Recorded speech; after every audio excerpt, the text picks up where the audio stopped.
Hello प्यारे बच्चों, कैसे हैं आप सब।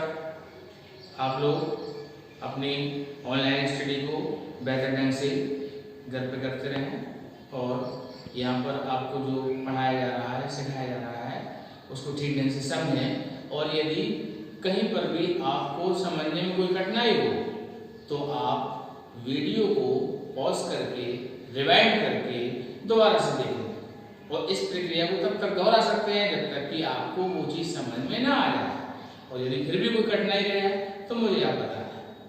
ठीक है, तो आज अम्ल तथा क्षार के दूसरे चैप्टर में हम लोग उसके आगे अध्ययन करते हैं। पिछले वाले लेक्चर में आप लोगों ने पढ़ा था कि अम्ल की परिभाषा क्या होती है, अम्ल को हम कैसे पहचानते हैं, अम्ल की क्या विशेषता होती है। तो आपको याद होगा, मैं थोड़ा सा रिमाइंड करा देता हूँ कि अम्ल वे पदार्थ होते हैं जो जल में घुलने पर H+ देते हैं। H+ को हम हाइड्रोक्सिल आयन या प्रोटॉन भी कहते हैं। तो अब इसके आगे हम बात करते हैं अम्लीय मूलक। आपने पिछले लेक्चर में पढ़ा था कि अम्ल विभिन्न प्रकार के ऋणायन देते हैं जिनको हम अम्लीय मूलक कहते हैं। अम्लीय मूलक, इसका मतलब क्या हुआ, अम्ल से प्राप्त ऋणायन, या इनको केवल हम ऋणायन भी कहते हैं। ये काफी महत्वपूर्ण है और इनकी सहायता से आप लवणों के फॉर्मूले बना सकते हैं, आसानी से बना सकते हैं। उनको याद करने की जरूरत नहीं है, प्रैक्टिस करते जाएंगे तो वो याद भी हो जाएंगे, लेकिन आप इनको जरूर याद कर लेंगे। तो देखिए, हम दो कॉलम बनाते हैं, ऋणायन का सूत्र और उसका नाम।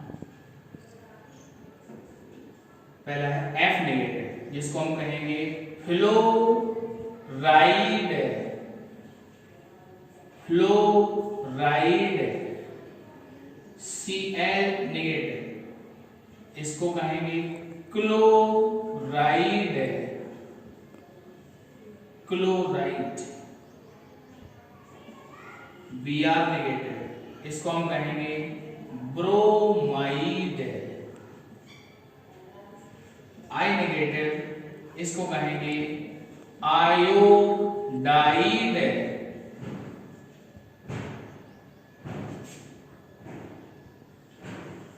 OCl negative hypochlorite. एक यौगिक पढ़ा होगा आपने, ब्लीचिंग पाउडर, विरंजन चूर्ण, उसमें ये नेगेटिव आयन मौजूद होता है।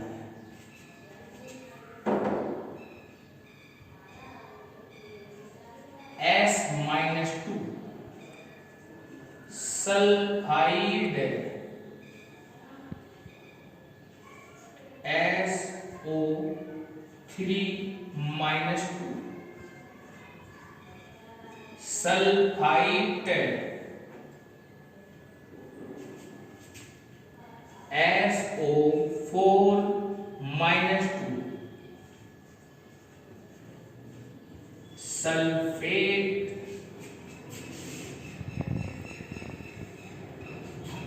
दूसरा देखते हैं N-3 nitride, NO2 negative nitrite, NO3 negative nitrate, P-3 phosphide, PO4-3 phosphate, CO3-2 carbonate,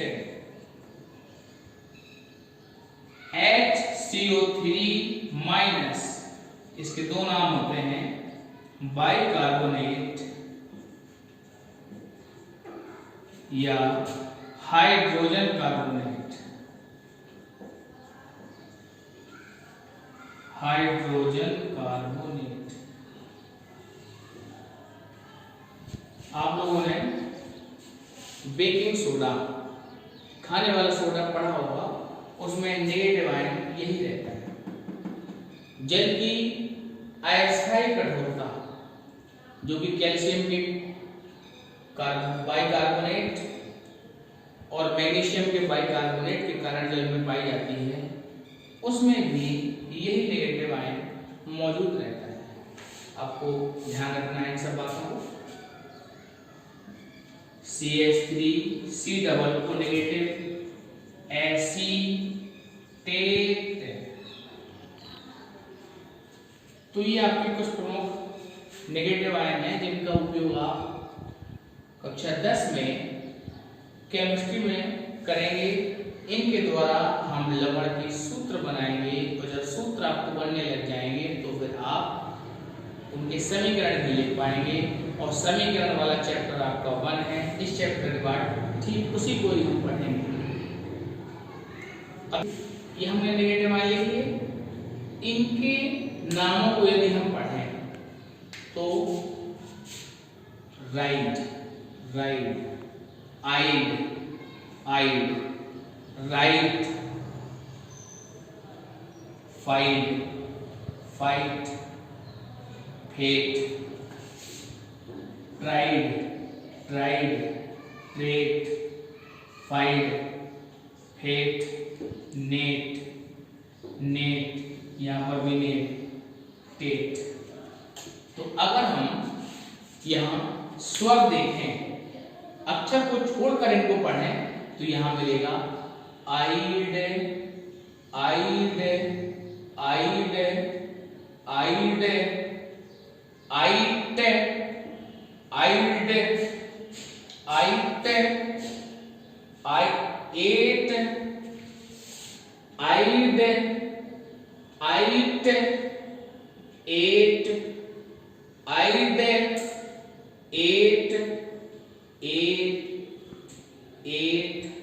और एट। तो सभी ऋणायनों में अंत में 3 ही अक्षर हमको लिखे हुए मिलेंगे। तो याद रखने के लिए हम इन बातों का उपयोग कर लेंगे। ऋणायन के अंत में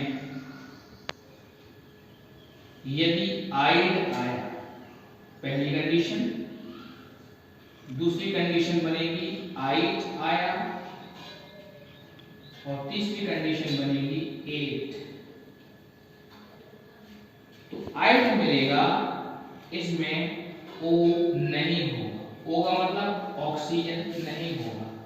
आइट में O कम होगा और एट में O अधिक होगा।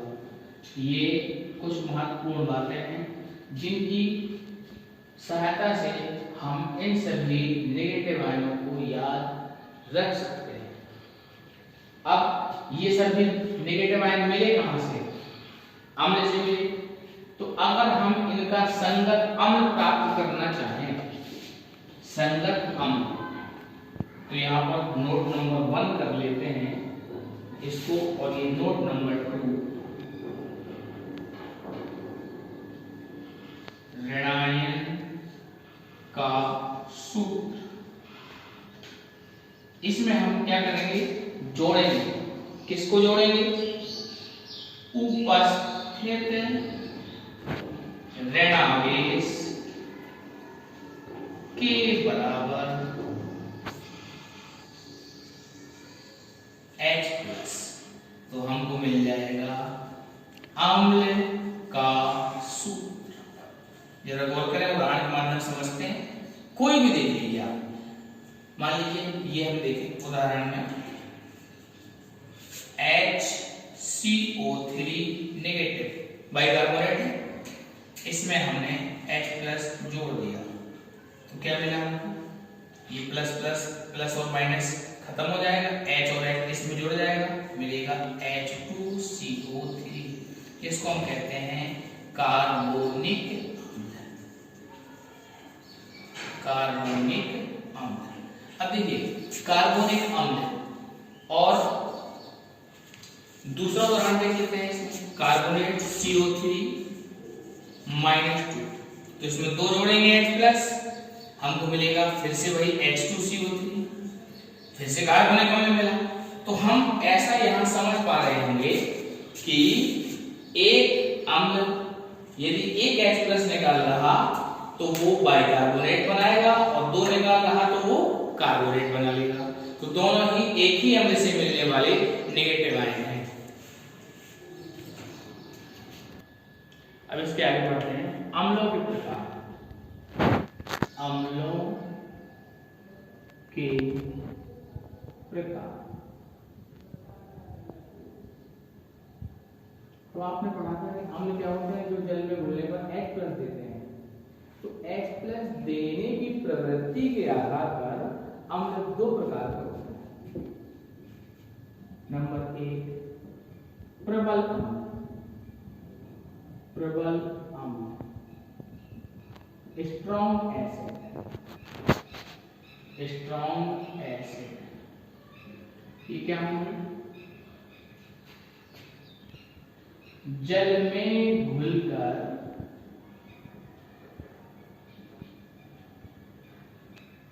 पूर्णतः आयनित होने वाले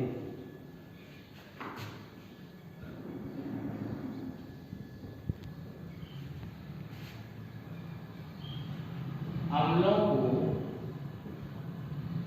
प्रबल अम्ल कहते हैं। आप लोगों ने अम्लों के उदाहरण पढ़े हुए हैं, तो यहां हम केवल प्रबल अम्ल लिखेंगे, HCl, HNO3, H2SO4। ये तीन ही प्रबल अम्ल हैं जिनका उपयोग सबसे ज्यादा होता है, इनको आप याद रखेंगे। अब यदि इनका हम आयनन करवाएं तो जैसे मान लीजिए पहले वाले का करवा देते हैं, HCl प्लस AQ, तो उत्क्रमणीय चिन्ह लगाकर हम लोगों ने लिखा था अभी H प्लस AQ धन Cl नेगेटिव AQ। उत्क्रमणीय चिन्ह के अलावा चूंकि ये पूर्णतः आयनित हो जाते हैं जल में, इसलिए इनको हम उत्क्रमणीय चिन्ह के साथ भी इक्वेशन लिख सकते हैं, H प्लस AQ धन Cl नेगेटिव AQ। ध्यान रखिए इस बात को, प्रबल अम्लों के लिए हम आयनन समीकरण में उत्क्रमणीय चिन्ह अथवा अनुक्रमणीय चिन्ह लगा सकते हैं, ये और बेहतर ढंग से बन जाएगा ऐसे। अब दूसरे प्रकार के अम्ल आते हैं। अच्छा एक बात और ध्यान रखिए, प्रबल हैं तो इनकी क्रिया करने की दर भी है। देखो अम्लों में एक और गुण होता है संक्षारक। ये त्वचा के संपर्क में आने पर, कागज कपड़े के संपर्क में आने पर उसको जला देते हैं। इस गुण को हम अम्लों का संक्षारक गुण कहते हैं, और इसी वजह से ये जो प्रबल अम्ल हैं ये बहुत सावधानी से प्रयोग करने चाहिए, नहीं तो जिस चीज को ये स्पर्श करेंगे उसको नष्ट कर देंगे। अब दूसरे नंबर पे दुर्बल अम्ल।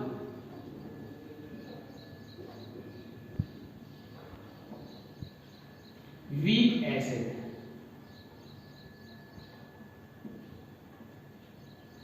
तो इसकी परिभाषा क्या हो जाएगी, जल में घुलकर पूर्णतः आयनित न होने वाले, आयनित न होने वाले अम्लों को दुर्बल अम्ल कहते हैं।